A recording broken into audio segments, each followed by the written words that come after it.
بسم اللہ الرحمن الرحیم۔ عصر کے بعد خدا کی انوکھی تصویر جو پڑھنے والے کو زمین سے آسمان تک پہنچا دیتی ہے۔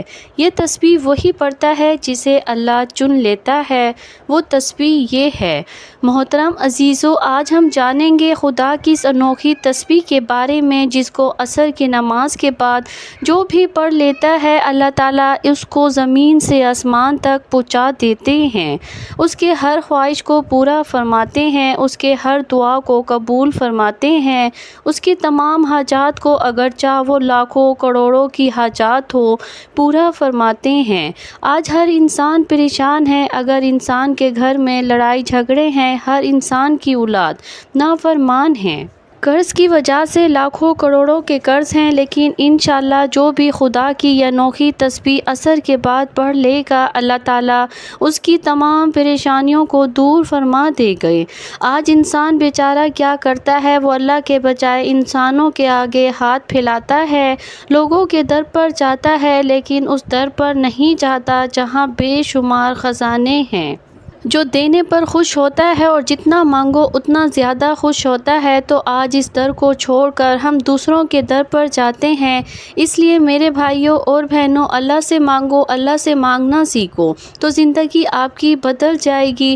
اللہ تعالیٰ نے قرآن میں فرمایا ہے، بے شک نماز مومنوں پر مقرر وقتوں میں فرض کی گئی ہے، اور ان مقرر اوقات میں عصر کی نماز کی فضیلت سب سے الگ ہے، کیونکہ حضور اکرم صلی اللہ علیہ وآلہ وسلم نے فرمایا، جس نے عصر کی نماز چھوڑ دی گویا اس کا گھر اور مال سب کچھ برباد ہو گیا۔ اس سے پتہ چلتا ہے کہ عصر کی نماز نہ صرف فرض ہے بلکہ اس کے اندر ایک خاص راز چھپا ہے جو انسان کی دنیا اور آخرت کو سنوار دیتا ہے۔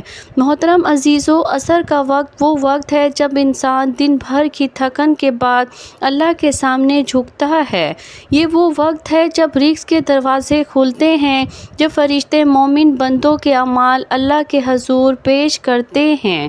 قرآن میں اللہ تعالیٰ نے قسم کھائی ہے کہ زمانہ گواہ ہے، انسان خسارے میں ہے، مگر وہ لوگ جو ایمان لائے اور نیک عمل کرتے رہے اور حق کی تلقین کرتے رہے اور صبر کی تلقین کرتے رہے وہ کامیاب ہے۔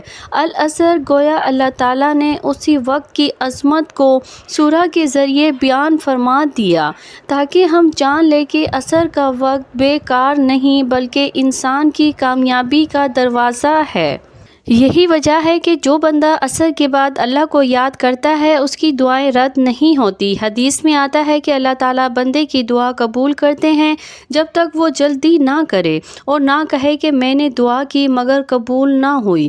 خاص طور پر عصر کے بعد کا ذکر ایسا ہے کہ بندہ زمین پر بیٹھا ہوتا ہے مگر اس کے ذکر کی روشنی آسمان تک پہنچتی ہے، فرشتے اس ذکر کو محفوظ کرتے ہیں اور اللہ کے حضور پیش کرتے ہیں، اور اللہ جب راضی ہوتا ہے تو وہ بندے کی تقدیر بدل دیتا ہے۔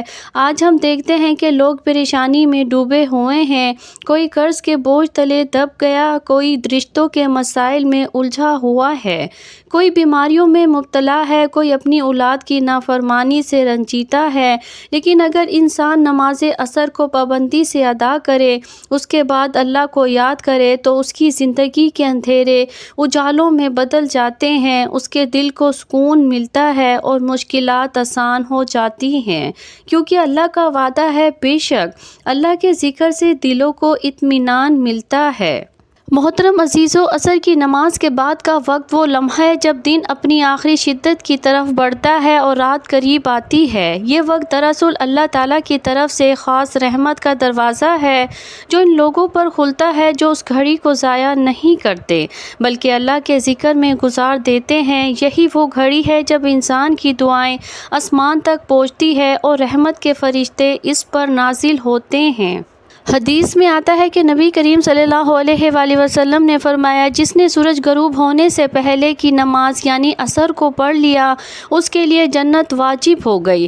سوچے کہ اللہ تعالیٰ کس قدر مہربان ہے کہ صرف ایک نماز کے اہتمام پر جنت کی بشارت عطا فرما دی گئی، مگر افسوس آج کے انسان نے اس کو معمولی سمجھ کر اپنی زندگی کی سب سے بڑی نعمت کو کھو دیا ہے، اور یہی وجہ ہے کہ گھروں میں بے سکونی ہے، دلوں میں بے برکتی ہے، کیونکہ نماز کو چھوڑنے والا اللہ کی مدد سے محروم ہو جاتا ہے۔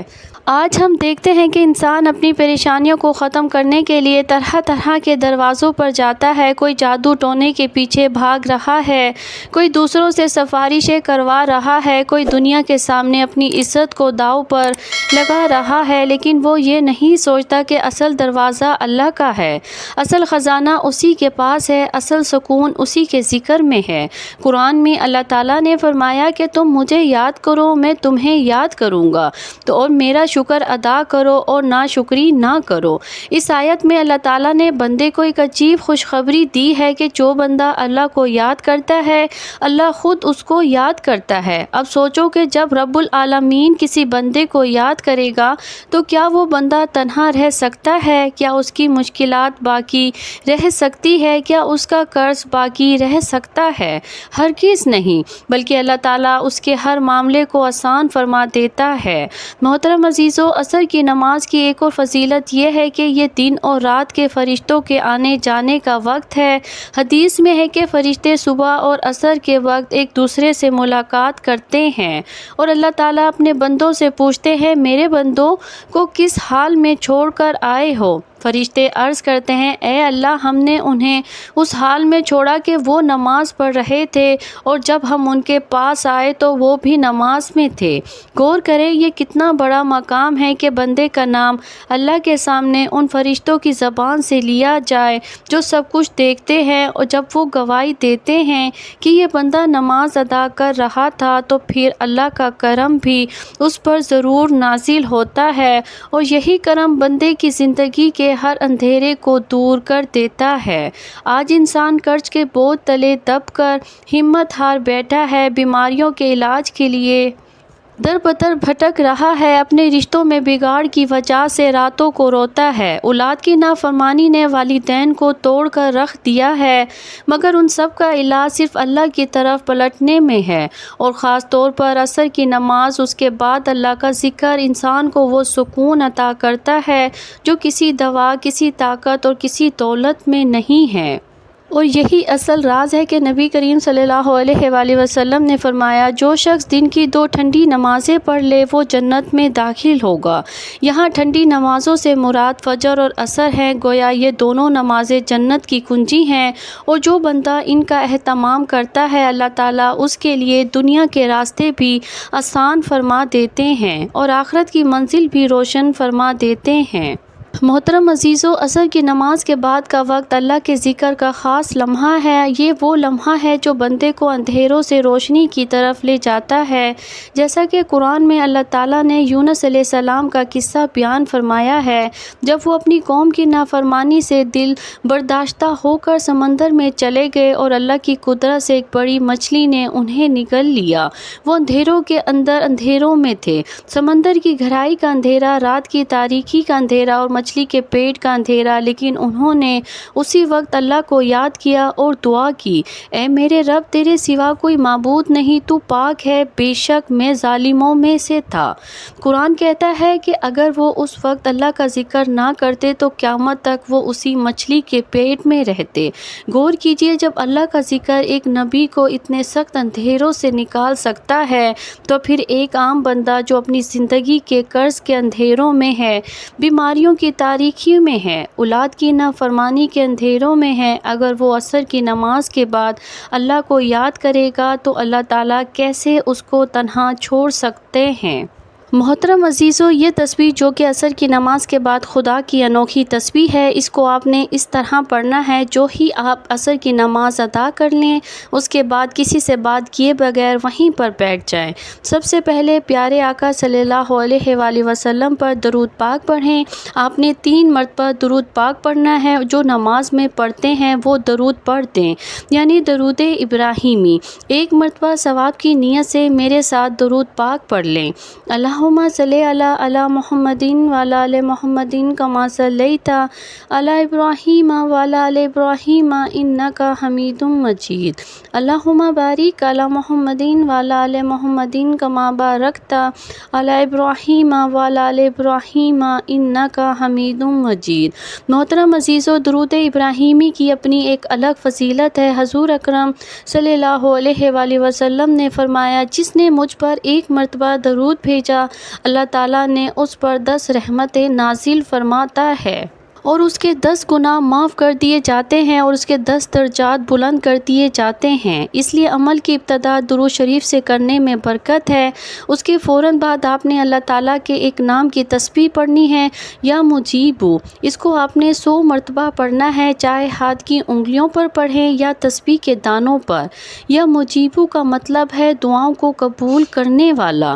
جب بندہ عاجزی سے یہ نام پکارتا ہے تو اللہ تعالیٰ اس کی فریاد کو سنتا ہے اور اس کی حاجات کو پورا فرماتا ہے۔ دنیاوی فائدہ یہ ہے کہ مشکل حالات آسان ہو جاتے ہیں، انسان کی زبان میں تاثیر آ جاتی ہے اور دعائیں جلد قبول ہونے لگتی ہے، اور اخروی فائدہ یہ ہے کہ بندہ اللہ کے مقربین میں شمار ہونے لگتا ہے۔ یا مجیبو کے 100 مرتبہ پڑھنے کے بعد محترم عزیزو، آپ نے 3 مرتبہ سورۃ کوثر پڑھنی ہے۔ یہ قرآن کی سب سے چھوٹی سورت ہے، لیکن اس کے اندر بہت بڑے خزانے ہیں۔ بسم اللہ الرحمن الرحیم، انا اعطیناک الکوثر فصلی لربک وانحر ان شانئک ھو الابتر۔ اس سورت کا معنی یہ ہے، اے نبی، بے شک ہم نے آپ کو کوثر عطا کی ہے، بس آپ اپنے رب کے لیے نماز پڑھیں اور قربانی کریں، بے شک آپ کا دشمن ہی بے نسل رہے گا۔ سورت کوثر 108۔ اس سورت کی فضیلت یہ ہے کہ اللہ تعالیٰ نے اپنے حبیب کو جنت میں کوثر جیسی نہر عطا کی، اور جو بندہ اس سورت کو اخلاص کے ساتھ پڑھتا ہے اس کے رزق میں کشادگی ہوتی ہے، اس کی دعائیں قبول ہوتی ہے اور وہ دشمنوں کے شر سے محفوظ رہتا ہے۔ اس کے فوراً بعد آپ نے خدا کی انوکھی تسبیح پڑھنی ہے، جو کہ اللہ کی توحید کا سب سے عظیم کلمہ ہے، یعنی چوتھا کلمہ، لا الہ الا اللہ وحدہ لا شریک لہ لہ الملک ولہ الحمد یحیی ویمیت وہو الحی لا یموت ابدا ابدا ذو الجلال والاکرام بیدہ الخیر وہو علی کل شیء قدیر۔ اس کلمے کا مفہوم یہ ہے کہ اللہ کے سوا کوئی معبود نہیں، وہ اکیلا ہے، اس کا کوئی شریک نہیں، اسی کے لیے بادشاہی ہے، اسی کے لیے تعریف ہے، وہی زندہ کرتا ہے اور وہی مارتا ہے، وہ ہمیشہ زندہ ہے، وہ کبھی نہیں مرے گا، اسی کے ہاتھ میں تمام بھلائیاں ہیں اور وہ ہر چیز پر قدرت رکھنے والا ہے۔ اس کے پڑھنے کی دنیاوی برکت یہ ہے کہ انسان کا ایمان تازہ ہوتا ہے، دل کو سکون نصیب ہوتا ہے، اور اخروی برکت یہ ہے کہ بندہ قیامت کے دن اللہ کے عرش کے سائے میں ہوگا۔ محترم عزیزو، اس کے بعد آپ نے 3 مرتبہ پھر درود ابراہیمی پڑھ لینا ہے تاکہ یہ وظیفہ مکمل ہو جائے۔ پھر عاجزی کے ساتھ اللہ کے حضور دعائیں مانگے، گڑ گڑا کر رو کر اپنی حاجتیں بیان کریں۔ اللہ تعالیٰ جسے چاہتا ہے اپنی محبت میں چن لیتا ہے، اور یہ جو عمل کرے وہ اللہ کا محبوب بن جاتا ہے، اور جو اللہ کا محبوب ہو جائے اس کی دعائیں رد نہیں ہوتی۔ یہ عمل دنیاوی مشکلات کو ختم کرنے والا ہے، قرض کی ادائیگی آسان ہو جاتی ہے، بیماریاں دور ہو جاتی ہیں، دلوں میں سکون اور گھروں میں برکت آتی ہے، اور سب سے بڑھ کر یہ کہ آخرت کے لیے نجات کا ذریعہ ہے۔ محترم عزیزو، یہ عمل محض ایک وظیفہ نہیں بلکہ اللہ رب العزت کے قرب کا ذریعہ ہے۔ جو بندہ عصر کی نماز کے بعد اس خدا کی انوکھی تسبیح کو اپنی زندگی کا حصہ بنا لیتا ہے، اللہ تعالیٰ اس کے دل کو نور سے بھر دیتا ہے، مشکلات اس سے دور ہو جاتی ہیں، غم کے بادل پھٹ جاتے ہیں، چھٹ جاتے ہیں، اور اس کی دعائیں شرف قبولیت پائی جاتی ہیں۔ دنیاوی فوائد یہ ہیں کہ گھروں میں سکون آتا ہے، روزی میں برکت ہوتی ہے، بیماریاں دور ہو جاتی ہیں، قرض اتر جاتے ہیں، اور سب سے بڑھ کر یہ کہ انسان کا دل اللہ کی محبت سے معمور ہو جاتا ہے، اور آخرت کی کامیابی اس کے نصیب میں لکھ دی جاتی ہے۔ سبحان اللہ۔ محترم عزیزو، آخر میں اللہ رب العزت سے دعا ہے کہ یا اللہ ہمیں اخلاص کے ساتھ اپنی عبادات کرنے کی توفیق عطا فرما۔ یا اللہ ہمارے دلوں کو اپنی یاد سے زندہ رکھ اور ہمیں اپنی رحمت و مغفرت کے سائے میں لے لے، آمین۔ محترم عزیزو، اگر آپ کو یہ ویڈیو پسند آئی ہو تو اسے لائک کریں، دوسروں کے ساتھ شیئر کریں، ہمارے چینل کو سبسکرائب کر کے ہمارے ساتھ جڑے رہیں تاکہ مزید ایسی روحانی اعمال اور قرآنی وظائف آپ تک پہنچاتی رہوں۔ اور آخر میں گزارش ہے کہ کمرس میں اللہ تعالیٰ کے 99 بابرکت ناموں میں سے کوئی سا ایک نام صدقہ جاریہ کے طور پر شیئر کر دیں تاکہ اس کا ثواب ہم سب کو ملتا رہے۔ اللہ تعالیٰ ہم سب کا حامی اور ناصر ہو۔ دعاؤں میں یاد رکھیے گا۔ جزاک اللہ خیر، خیرن کثیرہ۔